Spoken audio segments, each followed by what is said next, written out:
Baik, saudara, saya sudah membaca tugas yang saudara buat, tugas kelompok dalam bentuk proyek. Pertama, saya bahagia, tapi yang kedua juga saya masih perlu sabar untuk membaca apa yang saudara tulis.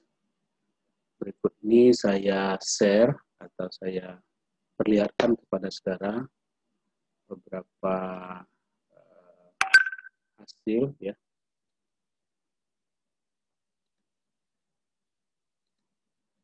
Pada minggu pertemuan pertama kita sudah membagi kelompok dan sudah terbentuk kelompoknya. Sudah terbentuk kelompok dan topik yang mau saudara bahas. Lalu kemudian pada pertemuan kedua, saudara sudah saya meminta untuk membuat atau memulai untuk membaca artikel. Pada pertemuan kedua itu saya sudah meminta saudara untuk membuat naskah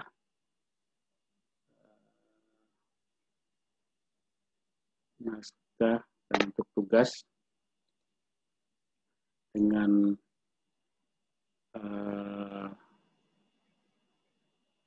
uraian tugas seperti ini. Pada minggu yang lalu, saudara diminta untuk menemukan topik yang akan dibahas dan untuk selanjutnya disusun topik menjadi keyword, kemudian menjadi variabel dan buatkan tulisan artikel 1000 kata dengan 35 artikel.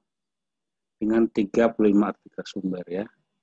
Sudah kirimkan tugasnya dan sudah saya baca artikel itu dan saya cek di Turnitin. Ini hasilnya. Kelompok 4 keasliannya 7%, atau kesamaannya dengan orang lain 7%, keasliannya 93%. Tugas kelompok yang anggotanya Nur Fitra Wulandari 23% similarity-nya dengan orang lain. Tugas kelompok Metopen 24%, kelompok 3 38%, kelompok 1 tugas 1 51%. Secara Turnitin kelompok 1 ini tinggi tingkat kesamaannya dengan yang lain, tapi menurut saya kelompok 1 ini adalah kelompok yang memenuhi kriteria konten dibanding dengan yang lain. Kita review satu-satu ya, artikelnya dari kelompok 1. Kelompok 1 ini sudah menunjukkan referensi, sudah mengambil referensi dari beberapa artikel, tapi sayang artikelnya masih artikel dari jurnal nasional semua. Ini artikelnya, ini tandanya sudah dirujuk pakai Mendeley. Kemudian tata cara penulisannya sudah bagus, kelompok 1 ini sudah bagus nih, dan urutan susunan katanya juga sudah mulai bagus. Tapi sayang tingkat kesamaan katanya ini terlalu dikopas dari bahasa asli sehingga menunjukkan kesamaan banyak dengan yang lain. Dan daftar referensi sudah bisa dilihat sudah menggunakan Mendeley, sudah terlihat Mendeley-nya. Kelompok 1 ini sudah menuju arah yang baik, tetapi saudara harus memperbaiki susunan kata ya. Susunan kata harus saudara perbaiki. Misalnya nih terlalu dipaksakan untuk mengkopas. Bisa kita lihat dari sumber dari hasil pengujian Turnitinnya. Kita lihat hasil Turnitinnya. Gimana hasil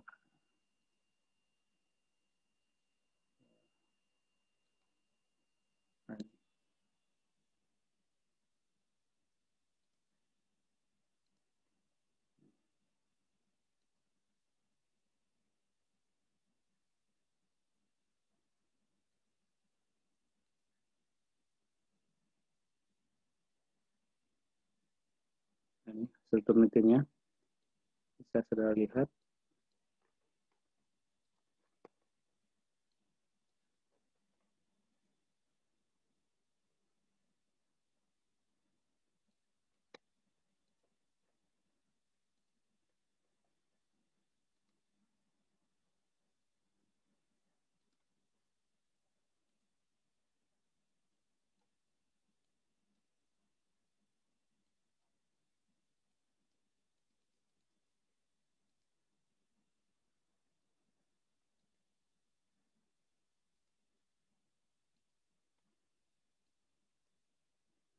Nah, ini misalnya ya, dari hasil penelitiannya itu terlihat bahwa yang berwarna-warni ini merupakan hasil dari Kopas.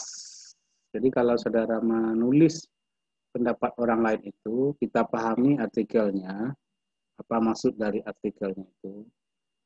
Lalu kemudian kita buat kalimat baru, tidak kalimat Kopas.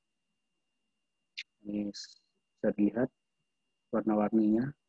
Yang berwarna atau di blok ini adalah hasil dari Kopas. Jadi Turnitin itu akan ngecek 5 susunan kata yang sama dengan yang asli, maka dia akan katakan itu sebagai similarity, sama dengan tulisan orang. Maka saudara, cara menulis artikel dari hasil riset orang itu adalah dengan cara baca artikel itu, pahami maksudnya, setelah kita paham, kita ulang dengan kalimat kita. Jadi kutipannya itu kutipan tidak langsung. Tidak langsung kalimat itu yang kita kopas, tapi kita ambil maknanya, lalu kita susun kalimat dengan kalimat kita sendiri. Ini beberapa kata yang sama ya, cara pengutipan sudah bagus, tapi saudara harus memperbaiki lagi susunan katanya ini. Jangan sampai dikopas kata-kata yang muncul atau yang ada di artikel itu jangan dikopas, tapi dipahami maksudnya, disusun kalimat baru. Kalau tidak begitu, dia tidak kita lakukan begitu, maka hasil penelitiannya akan tinggi. Atau hasil similarity-nya dengan yang lain akan tinggi. Dan keunikannya rendah. Nah, sementara itu, saudara yang kelompok lain, hasil penelitiannya memang tinggi, tetapi kalau kita lihat kualitas dari konten tulisannya itu tidak terlalu bagus ya. Misalnya ini judulnya Pengaruh Literasi Ekonomi, Pembelajaran Daring dan Pendidikan Ekonomi dan Keluarga terhadap pengambilan keputusan dalam berkonsumsi pada mahasiswa pendidikan ekonomi. Saudara sebenarnya kan mau meneliti tentang keputusan berkonsumsi. Ya. Nah, kita harus tahu teori konsumsi. Kita harus cari kata kunci teori konsumsi. Konsumsi itu secara ekonomi dipengaruhi oleh income. Ada di situ income? Ada income. Yang kedua, konsumsi itu dipengaruhi oleh style, gaya hidup. Pertama, faktor dari konsumsi itu income. Kalau income-nya tinggi, maka konsumsinya akan berubah. Jadi pengambilan keputusan orang dalam konsumsi income. Apakah ada pengaruh literasi ekonomi? Apakah ada pengaruh pembelajaran daring? Pendidikan teori, grand teorinya dari mana? Gitu ya. Grand teorinya dari mana? Coba kita lihat teorinya. Tidak ada teorinya. Hanya narasi yang... Nah, dari mana nih teorinya? Tidak menunjukkan bahwa ini diambil dari artikel atau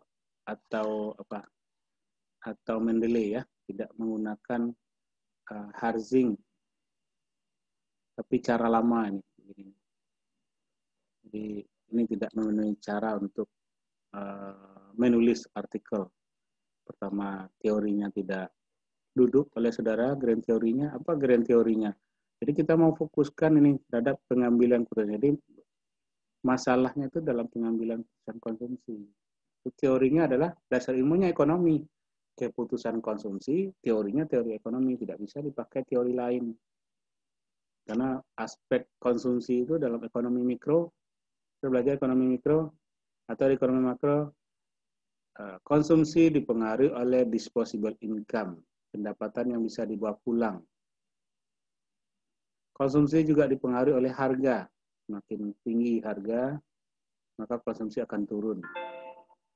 Konsumsi dipengaruhi oleh daya beli tadi income, kan? Jadi ini belum masuk teorinya ya, saudara. Kelompok Tantri Damayanti, Dian Akrisa, Sucia Pratiwi, Safia Oktaline, Krishna Prima Yuyun. Jadi saudara harus pahami dulu nih, apa ini yang fokus mungkinnya, baru dicari X1, X2, X3-nya. Makanya saya bilang, apa keywordnya pertama? Keyword saudara, consumption. Apakah dalam teori konsumsi akan dapat variabel ini? Itu yang harus kita telusuri di jurnal, di artikel ya. Kita perbaiki lagi ya, saudara kelompok apa ini. Oke, kita teruskan di kelompok apa lagi? Kelompok 3. Kelompok 3. Anggota kelompoknya Delvi Ramadhani, Rosi Afrisa, Hilmasi Fahmi, Fidora Utami, Gina Mufida.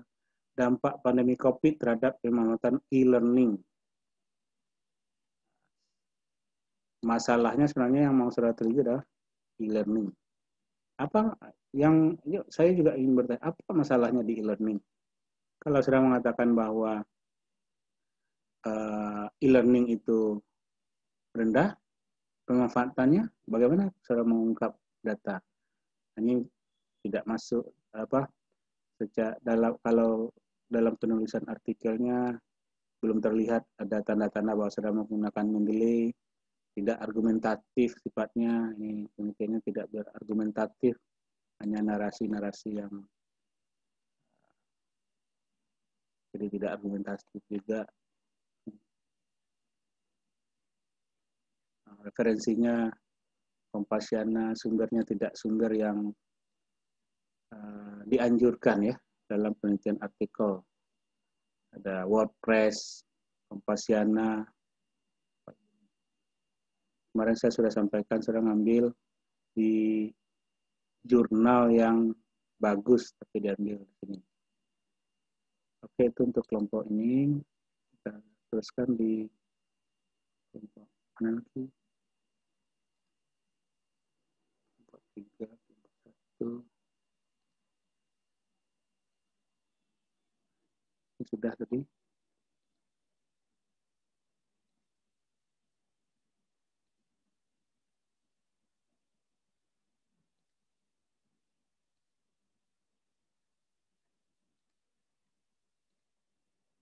Coba ini kita lihat, ini sudah tadi kelompok 1. Kelompok.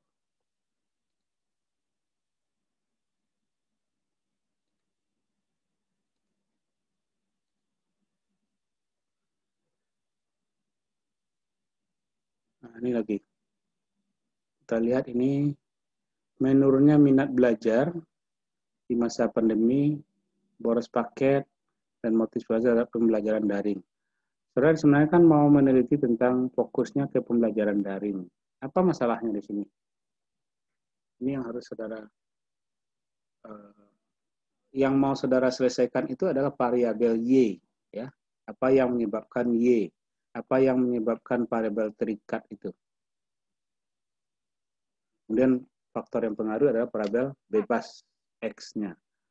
Maka fokusnya adalah pembelajaran daring.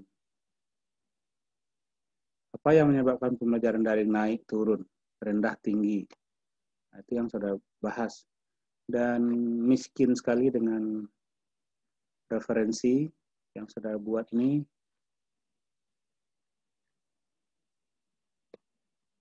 Jadi, dan artikelnya pun tidak menunjukkan bahwa artikelnya dicari dari aplikasi yang disarankan kemarin, ya. Ini harus diperbaiki lagi pada pertemuan ketiga ini. Mungkin itu review dari saya tentang tugas yang sudah saudara buat. Nah, mohon nanti saudara memperbaiki bekerja sungguh-sungguh, berdiskusi, berkolaborasi secara di kelompok untuk membuat proyek yang lebih baik dari yang saya buat sekarang. Terima kasih. Assalamualaikum warahmatullahi wabarakatuh.